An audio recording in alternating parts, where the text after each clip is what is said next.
Hello നമസ്കാരം. അജ്മലാണ്. അടവുകൾ 18 എന്നൊക്കെ കേട്ടിട്ടില്ലേ? ഇതാണ് മുതൽ. ഞങ്ങൾ മലബാർ ഏരിയകളിലൊക്കെ ഇവനെ അടവ്, വെള്ളടവ്, പാലടവ്, അതുപോലെ വെള്ളപ്പരവ എന്നിങ്ങനെയുള്ള പേരിലാണ് സാധാരണയായിട്ട് കോമൺ ആയിട്ട് ഇവനെ വിളിക്കുന്ന പേര്. നിങ്ങളെ നാട്ടിൽ എന്താണ് ഇവൻ്റെ പേരെന്ന് വെച്ചാൽ അത് കമൻറ്റ് ചെയ്യണേ. ആളൊരു ഇത്തിരി കുഞ്ഞനാണെങ്കിലും ഏത് കൊച്ചു കുട്ടികൾക്ക് വരെ കണ്ണും ചിമ്മി കഴിക്കാൻ പറ്റിയൊരു മീനാണിത്.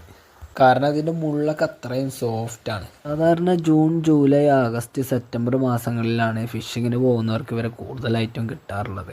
സാധാരണ വറുത്ത് കഴിക്കാനാണ് ഇവനെ കൂടുതലായിട്ട് ഉപയോഗിക്കാറുള്ളത്. എന്നാലും കറി വെച്ച് കഴിക്കാനും ആളൊട്ടും മോശമൊന്നുമില്ല.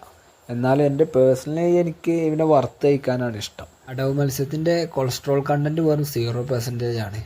എന്നാലും വറുത്ത് കഴിക്കുമ്പോൾ കൊളസ്ട്രോൾ കണ്ടൻറ്റ് എങ്ങനെയാണെന്ന് ചോദിച്ചാൽ ആ ചോദ്യത്തിന് ഒരു പ്രസക്തിയില്ല. 4 മുതൽ 6 ഗ്രാം വരെ ഒമേഗ 3 ഫാറ്റി ആസിഡ് അടങ്ങിയിട്ടുണ്ട്. അതുപോലെ തന്നെ 20 മുതൽ 22 ഗ്രാം വരെ പ്രോട്ടീനും 300 ഗ്രാം മുതൽ 400 ഗ്രാം വരെ കാൽസ്യവും അടങ്ങിയിട്ടുണ്ട്. ഉയർന്ന അളവിൽ പ്രോട്ടീൻ കണ്ടൻറ്റും അതേപോലെ അയോഡിനെല്ലാം ഇവൻ്റെ ഒരു പ്രത്യേകതയാണ്.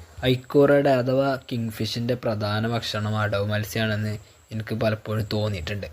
കാരണം ഈ ഐക്കോറ കട്ട് ചെയ്യുമ്പോൾ അതിൻ്റെ വയറ്റിൻ്റെ ഉള്ളിൽ നിന്ന് കൂടുതലും ഈ അടവ് മത്സ്യങ്ങൾ എനിക്ക് കിട്ടിയിട്ടുണ്ട്. ഇന്ത്യ, ശ്രീലങ്ക, അതുപോലെ ഇന്തോ പസഫിക് മേഖലകളിലാണ് ഇവന്മാരെ കൂടുതലായിട്ടും കാണപ്പെടാറുള്ളത്. മറ്റ് രാജ്യങ്ങളിൽ ഈ മത്സ്യം ഇല്ലയെന്ന് ഞാൻ പറയുന്നില്ല.